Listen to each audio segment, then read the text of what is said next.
Welkom bij deze week. Maar het leukste, het beste en opvallendste van Omroep Friesland van de oude dagen. En Joet hebben we de volgende onderwerpen.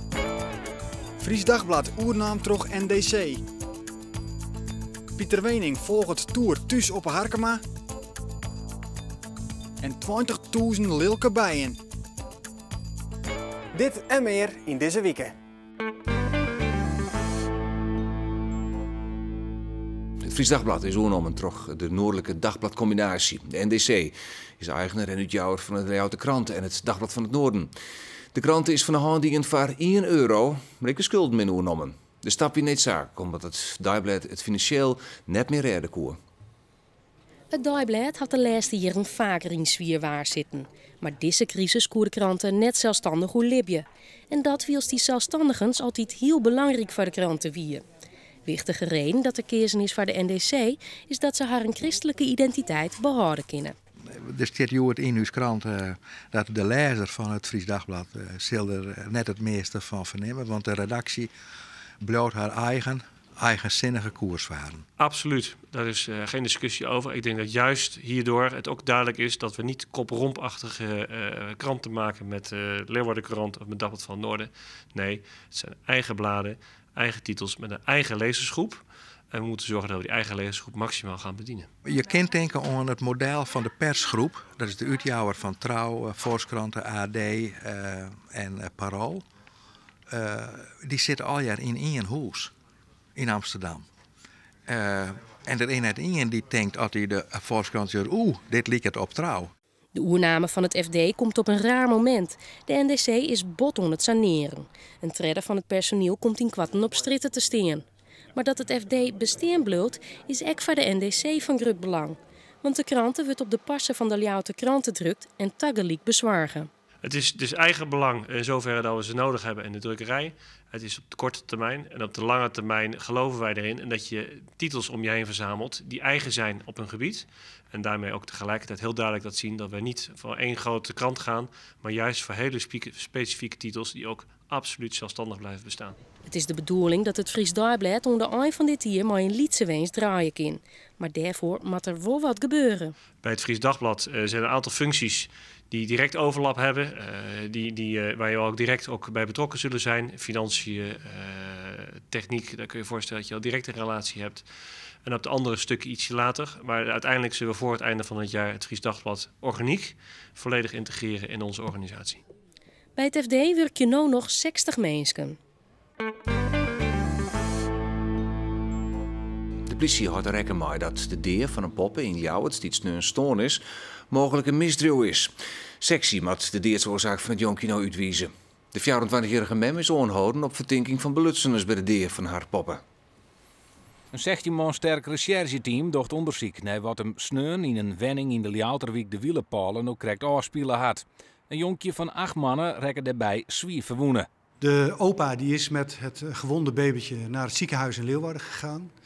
Daar is ook de melding vandaan gekomen dat er mogelijk iets ernstigs aan de hand was. Ja, en toen is eigenlijk het balletje gaan lopen. De poppen had letsel onder holle en werd oerbracht naar het ziekenhuis in Greens, dat het baasje letter die jong versteert.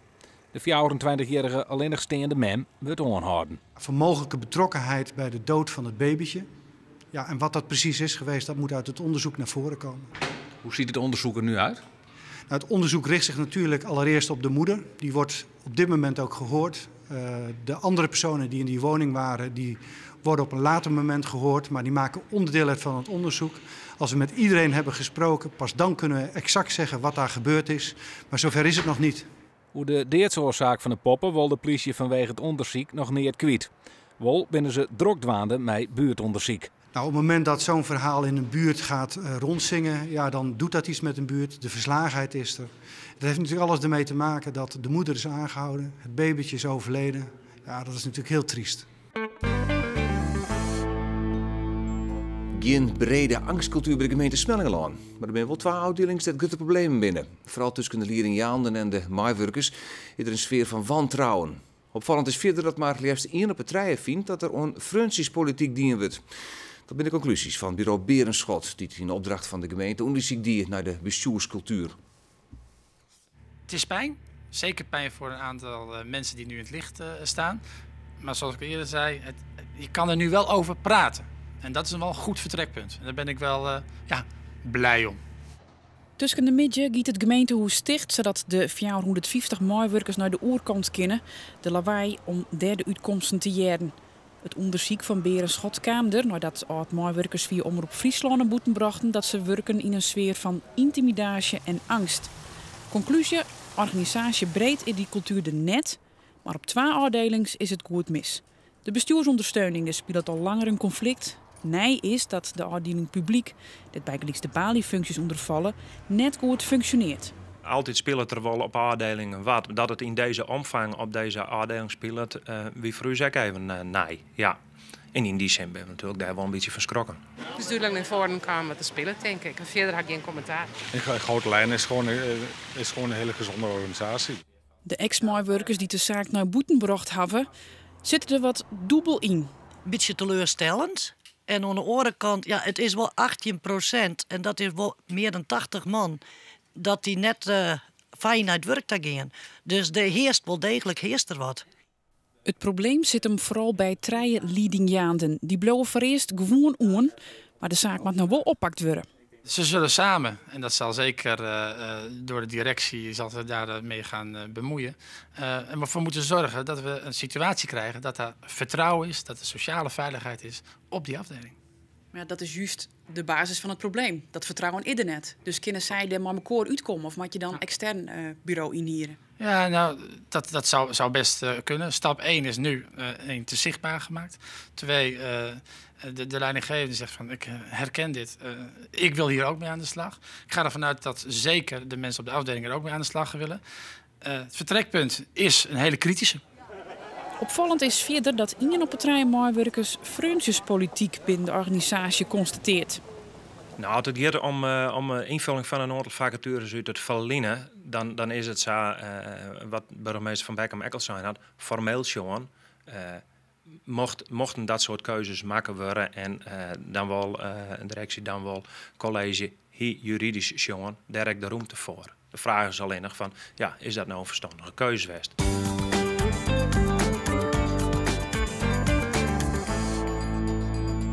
Dat zijn de meest opvallende nieuwsreportages van de Oranje Wieken.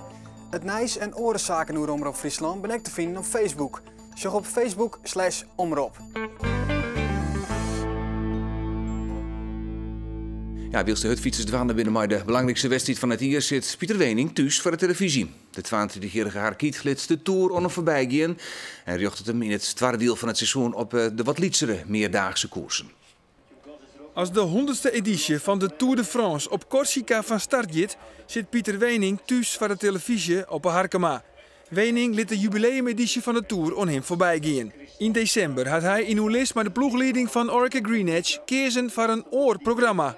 Ik ken net alles meedoen. Hè. Ik bedoel, ja, de Giro en de Tour nog eens een keer achter van de roer. Het ken wel, maar ik bedoel, dan best naar de Tour, best gewoon opbaan, zeg maar. En nou ja, ik mag het hier nog wel eens ergens zoals ik nog heen. Dus ik ken net alles mee, meidje. Dus, het kriebelt net.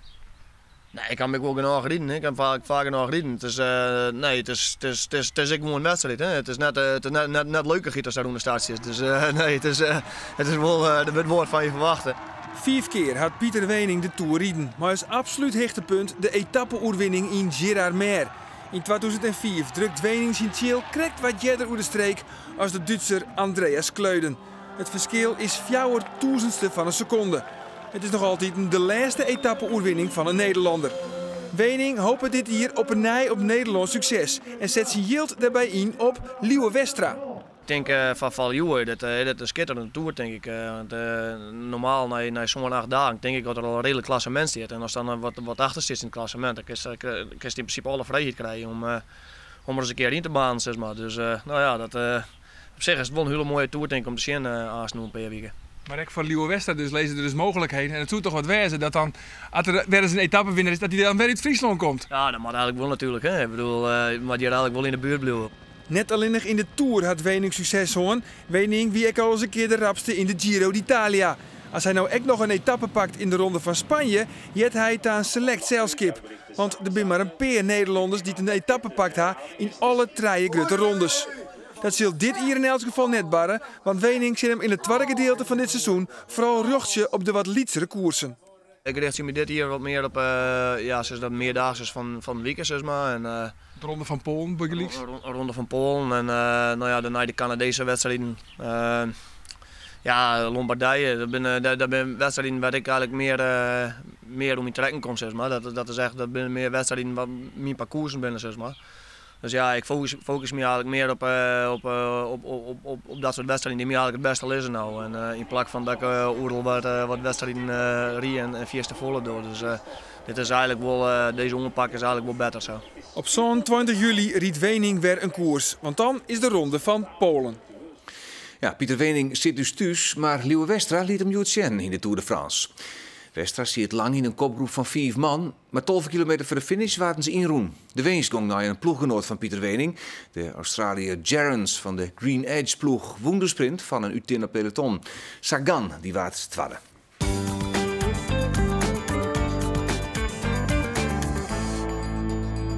Een reportage uit het sportprogramma Bobbeslag wie dat.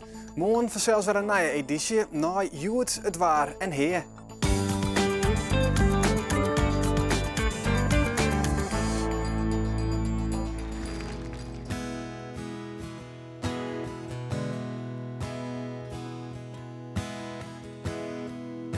De tank zit grootvol is. Ik zou nog even naar het oorlje paar. Ik breng de baan wat op spanning. De jouwst mijn lippen, wist mijn haar. De morgen is koud en tjuster. De diesel neemt dus alles zicht. We hebben het stuurstief in de hand. Maar rieden bij ons eigen dicht. Du bist toch elke niet verlitten. Die man weet net eens dat sto bestjes. En van Noah is het dood en ik ben. Omdat dan zo van mij best.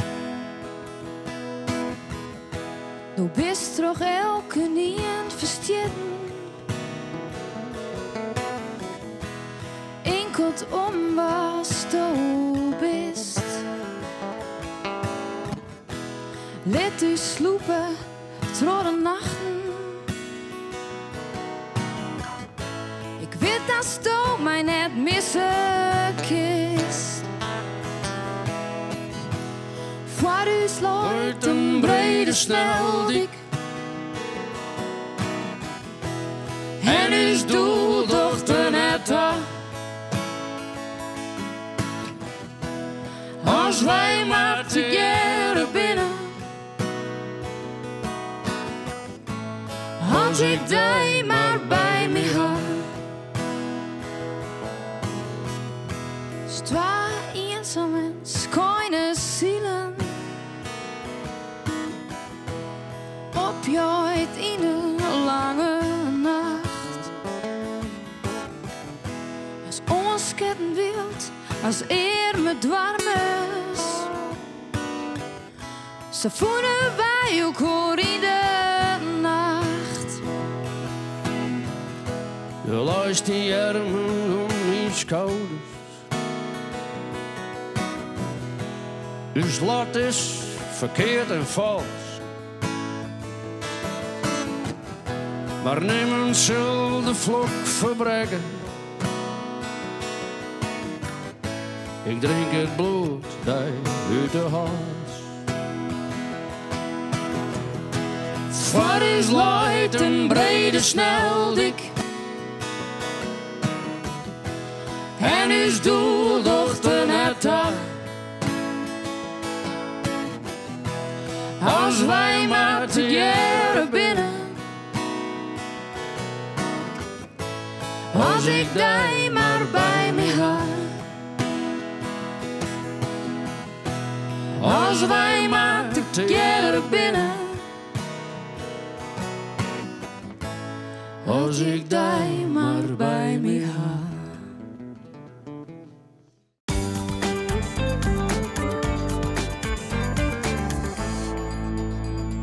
Nice, sport en cultuur, het zit weer al jaar in deze weken. Op omroepfriesland.nl vind je meer informatie over al uw programma's en reportages. Nou verder maar het leukste uit hier.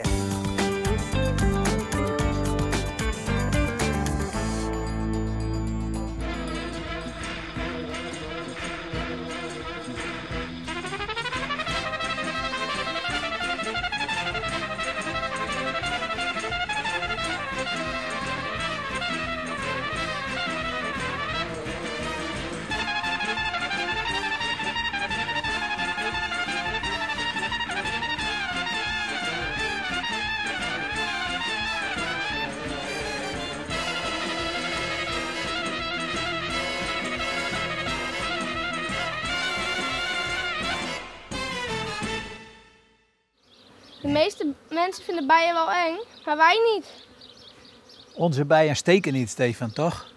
Want de mensen vinden de bijen eng omdat ze kunnen steken, maar ze steken ons toch nooit? Bijna nooit. Nee? Nee. Nee. Dus je hem nou wel aardig veilig? Ja, Ja. tuurlijk.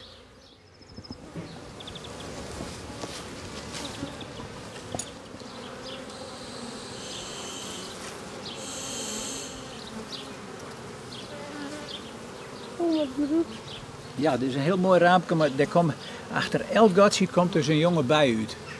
Dit zijn alweer bijen in wording, zeg maar. Babybijen? Ja, alleen nog ze zijn direct lieke groot dat ze geboren worden. Dat is het verschil met de meesten. Die hebben dus net hele wiese bijkers en dat ze letter groter worden. Nee, ze zijn direct lieke groot als volwassen bijen.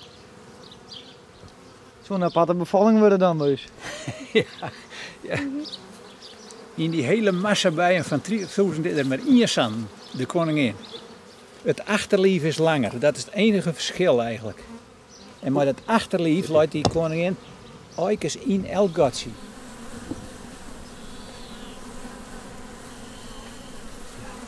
Hier hebben we dus een koningin die het uitvlijt is uit een groot volk, maar wel 20.000 bijen. Maar dat is uit jouw kastwaai? Uit mijn kastwaai, dus ik probeer hem te vangen.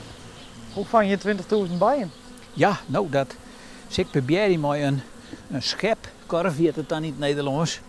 Het is wat de hette vorm van vroeger zat erbij en toen leefden in kwarren zitten ze toen. Dit is wat een lietsere koer, maar die is geschikt omdat hij een goed model heeft om een ruk aan die takken te jan. En dat de meesten er dan maar in zitten. En de koningin zit er vooral bij. Dan kan ik hem dus op een kop daaronder bij de stien zetten. Dus het wordt een hekelputje? Ja, het is altijd even een linkputje. Van die bijen en de val ik een groot gedeelte vaak naast de koer. En die beginnen bij je op te rennen. Dus dan, ja, je moet voorzichtig en toch snel handelen. Nou, op hoop van zegen. Jammer. Ja. Gaat-ie hoor.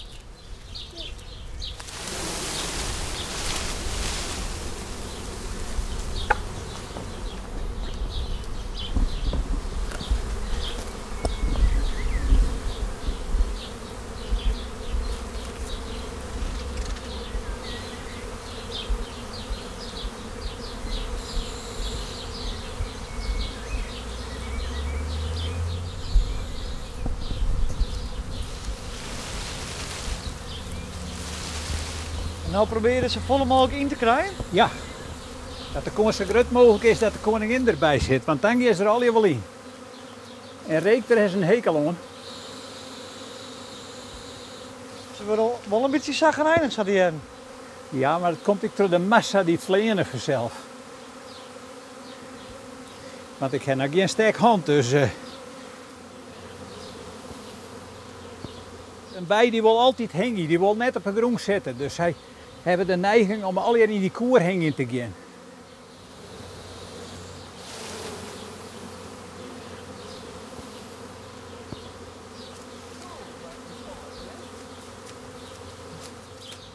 De kans is toch vrij groot dat er wel bij zit, ja, de koningin.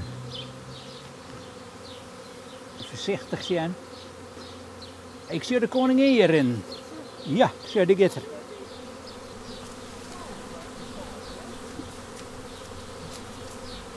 Juist. Dus dat komt wel goed? De missie is geslaagd, ja. Maar in de oeren dan zit ze er al hier in.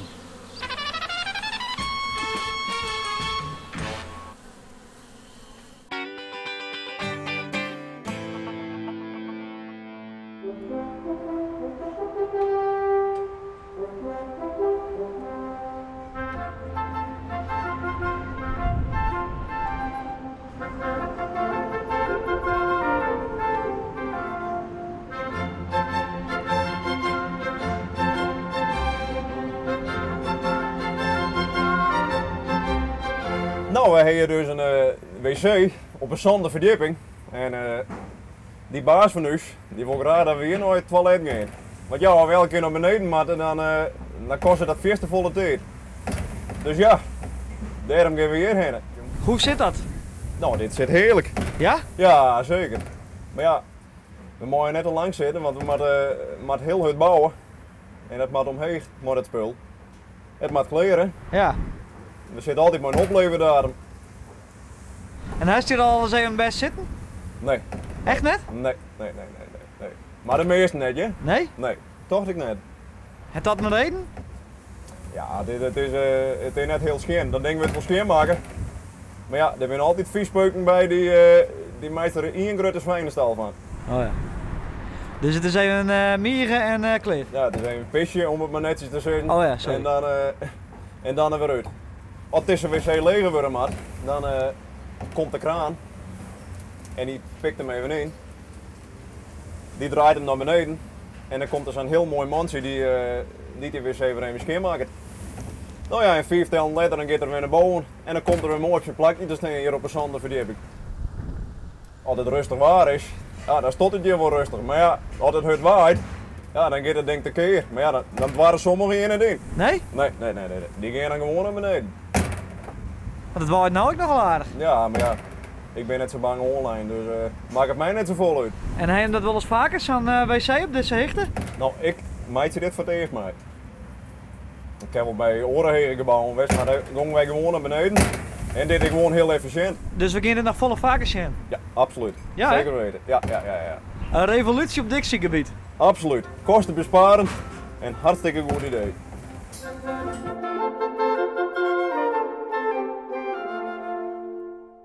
En dat weer alweer. U zoekt maar de beste en leukste reportages van Omroep Friesland van de Oranje Wieken. Na je weekend ben we er weer. Graag tot dan.